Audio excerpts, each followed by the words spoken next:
Vale. Bueno, pues buenas tardes. Muchas gracias a Cincro y a los asistentes, por supuesto, por el tiempo que nos dedicáis para escuchar.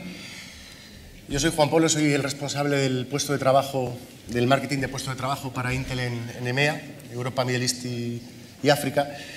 Y voy a presentar un poco las tecnologías, cómo vemos las tecnologías de movilidad en las redes sociales corporativas.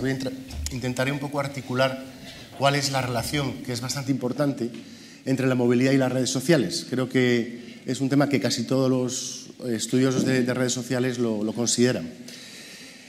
Sé que hay gente que es del departamentos de recursos humanos, departamentos de marketing, quizá no conozcáis a Intel. Intel es una compañía que diría, si la tuviera que clasificar de alguna manera o calificar, creo que ha sido un poco el motor, uno de los motores principales de la industria de las tecnologías de la información de los últimos 20 años. Si analizamos un poco lo que ha movido esa industria, desde el punto de vista de los economistas teóricos, pues las TIC las tecnologías han sido como tecnologías de aplicación transversal a todos los demás sectores que han creado lo que dirían la quinta ola. Todo el crecimiento, la dinámica de crecimiento económico se ha producido por ese recurso que eran las TIC. Y el recurso básico, como lo era el carbón en la época de la Revolución Industrial, o después el acero, el petróleo, etcétera, ha sido fundamentalmente la ley de Moore, que fue una invención, una predicción de uno de los fundadores de Intel. Y sobre esa predicción, pues Intel ha construido todo su modelo y lo que estamos viendo en este momento, por ejemplo, todas las tecnologías que están en los data centers han sido impulsadas por la ley de Moore, lo que ha permitido reducir cada 18 meses la densidad, aumentar la densidad de los procesadores, que ha generado economías a las propias TIC y economías al resto de sectores. Eso es un poco Intel, y lo que quisiera presentar es no Intel, sino cómo vemos el mundo de las redes sociales y la consumerización. Mirando un poco, porque no soy el experto en redes sociales, pero mirando un poco todo este concepto, llegué a la conclusión de que quizás sean un paso más en algo que estamos haciendo desde hace tiempo ya con las TIC, que es la gestión del conocimiento. Casi todos también los que han estudiado el fenómeno de las TIC analizan que uno de los elementos fundamentales de impacto ha sido cómo se gestiona el conocimiento a través de las TIC. Han permitido acelerar la producción de conocimiento, han permitido dar mayor valor a los intangibles, han generado lo que se llama la economía del conocimiento, han sido fundamentalmente ese agente. Y uno de los puntos que se habla también de los que se habla en esas teorías del conocimiento y las TIC son las comunidades basadas en el conocimiento, que son como aquellas comunidades que se crearon a través de las TIC, inicialmente en el mundo científico, que trasvasan fronteras entre empresas, instituciones, entidades y aportan alto valor, o sea, manejan una gran cantidad de conocimiento a través de foros, de wikis, las primeras comunidades, las primeras redes sociales posiblemente nacen en el mundo de las TIC, entre los científicos que comparten conocimiento con el email, luego se convierten en foros, en blogs, etc. Yo creo que ahora, a partir de los años 2006-2007, las compañías se han empezado a dar cuenta, después sobre todo del fenómeno de la consumerización, por el que han aparecido redes sociales también en el mundo del consumo, se han dado cuenta que tienen un gran interés y una contribución potencial a la gestión del conocimiento en la propia empresa, que hoy en día se gestiona de una manera determinada, pero que con determinadas tecnologías que han nacido en ese mundo del consumo, como son, por ejemplo, las wikis, como son los blogging, como son todo este mundo, con todas esas tecnologías hay gran potencial para gestionar mejor el conocimiento e incrementar la productividad. He visto algunos papers también de algunos analistas.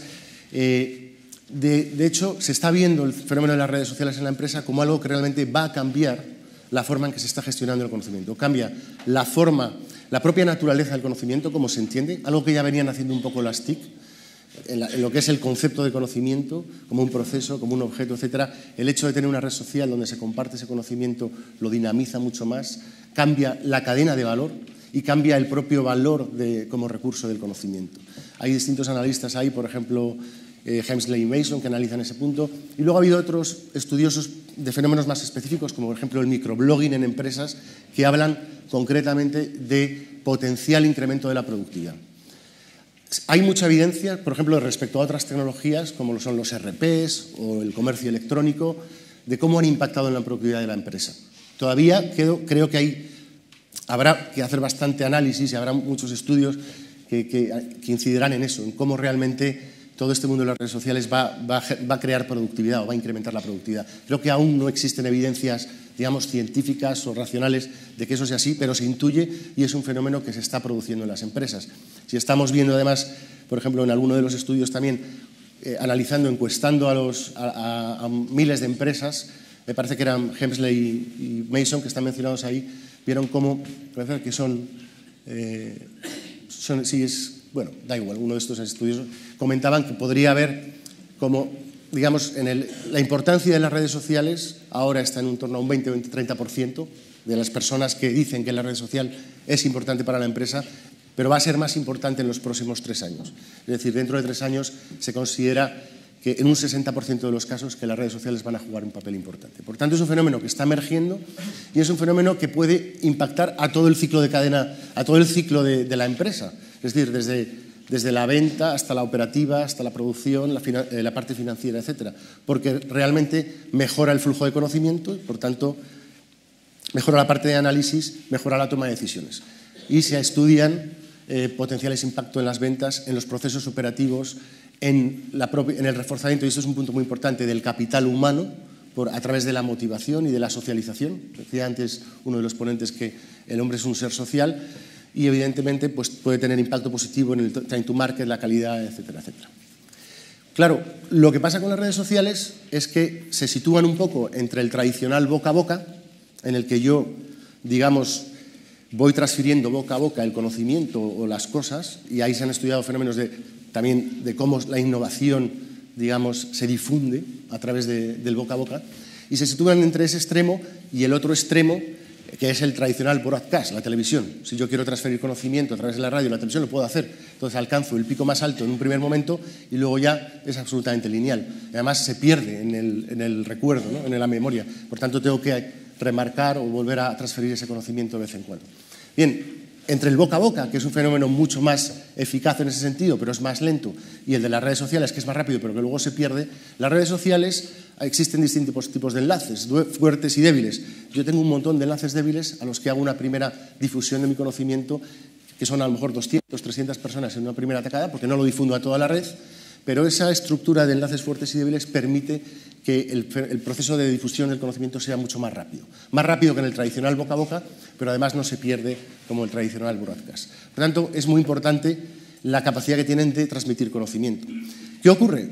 Que la movilidad juega un aspecto esencial aquí, porque uno de los elementos que se ha visto también es que las redes sociales están íntimamente asociadas a la movilidad, porque en el momento que recibo o tengo que comunicar o que tengo que transmitir conocimiento, lo voy a hacer esté donde esté. Por tanto, lo voy a hacer a través de la tableta, del dispositivo móvil, del PC, etcétera, etcétera. Y es muy importante.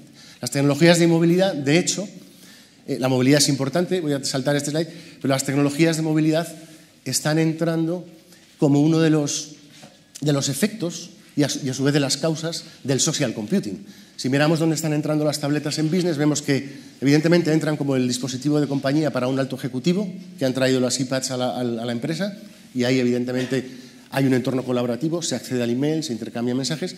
En el otro extremo estamos viendo usos muy verticalizados, por ejemplo, de la parte de sanidad, donde un médico comparte información del paciente, manda el diagnóstico, habla con la enfermera, etc. Está, digamos, socializando conocimiento, incluso en ese uso tan específico.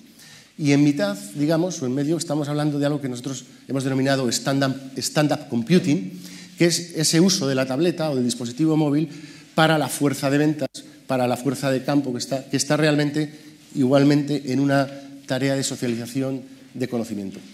Es la causa impulsora de la movilidad, pero también es un poco el efecto, porque la propia movilidad, la propia innovación en estos dispositivos permite, digamos, acceder a información y, por tanto, incide o acelera el proceso del social computing. ¿Qué ocurre con todo este fenómeno? Y hemos hablado de la consumerización. ¿Por qué es consumerización? Porque son tecnologías que han nacido en el mundo del consumo. Consumerización no es traerme el dispositivo a la oficina. Eso es una parte de la consumerización. Consumerización es utilizar el Dropbox, que utilizo normalmente en mi casa, en la oficina, o utilizar una red social que estoy utilizando en la oficina. ¿Qué ocurre? Esto ha generado un fenómeno de entrada de las redes sociales. Primero, el propio Facebook se está utilizando en muchos casos para entornos de trabajo, pero las compañías se han empezado a dar cuenta de que existe un potencial para las redes sociales específicamente adaptadas al mundo enterprise. Este fenómeno de la consumerización genera evidentemente una necesidad clave. IT en este momento está haciendo lo que llaman el catching up, está intentando ir detrás, el Departamento de Tecnologías de la Información, de lo que le está pidiendo el usuario. Pero hay una brecha entre esa demanda de tecnologías que nos hagan más sociales, que nos den más, que aceleren el conocimiento y la productividad, y una necesidad obvia de gestión y control. Hay un punto donde converge muy claramente, porque si a un usuario de recursos humanos le preguntas: oye, pero es que esto no es gestionable, es que esto yo no lo puedo, no puedo hacer la plataforma, la imagen del sistema operativo en remoto. Bueno, le importará menos, pero hay un punto en el que creo que todo el mundo está de acuerdo, que es la seguridad. Es decir, si un directivo se deja una tableta en Connected Standby, digamos, lo que se llama en Windows, y se deja pues, el fichero de nóminas o el fichero de la última junta de accionistas o el consejo, el acta del consejo, pues si lo deja en un taxi y alguien abre esa tableta, pues hay un problema de seguridad. En el momento que estos dispositivos entran en el negocio a dar soporte a funciones del negocio, aparece la necesidad de gestionar y manejar y securizar el entorno. Un poco la estrategia que estamos lanzando en el mercado. Os decía, Intel ha sido un catalizador en la industria porque ha ido llevando tecnologías en el mundo del PC, en el mundo de los servidores. En este nuevo mundo de los dispositivos táctiles y móviles empezaréis a ver tabletas también con tecnología Intel. Y fundamentalmente diría que estamos direccionando dos parámetros. En primer lugar, queremos dar sistemas queremos dar plataformas para que los fabricantes de sistemas den soluciones adaptadas a cada necesidad. Hay un modelo de uso de 10 horas de batería con una tableta como esta, que son 10 pulgadas, que no pesa nada, en el que yo, como fuerza de ventas, estoy interaccionando 10 horas con el cliente, por tanto, necesito este tipo de dispositivo. Hay otro tipo de usuario que no necesita una tableta. ¿Por qué? Porque él no está, una persona que va a casa, que trabaja en el portátil, que luego vuelve a la oficina, que a lo mejor tiene una reunión, bueno, se lleva el portátil. Está el tradicional entorno digamos, de lo que llamamos el laptop o el notebook o el clamshell tradicional. Vais a ver cómo aparecen dispositivos 2 en 1, convertibles, como por ejemplo esta tableta. Esto es una tableta que es un poco más grande, son 11 pulgadas, pesa un poco más, no dura 10 horas la batería, evidentemente, estamos hablando de 4 o 5 horas de batería, pero esto además puede ser un PC, porque yo lo puedo conectar a mi teclado, es una conexión firme, no es una conexión Bluetooth, y en este momento tengo un PC. A lo mejor no me vale como PC tampoco porque tengo que trabajar 10 horas en un PC haciendo PowerPoint, o porque soy administrativo y estoy haciendo la gestión de la contabilidad, pues necesitaría una pantalla más grande. También le puedo conectar una pantalla más grande a esto. Pero esto es la propuesta de 2 en 1.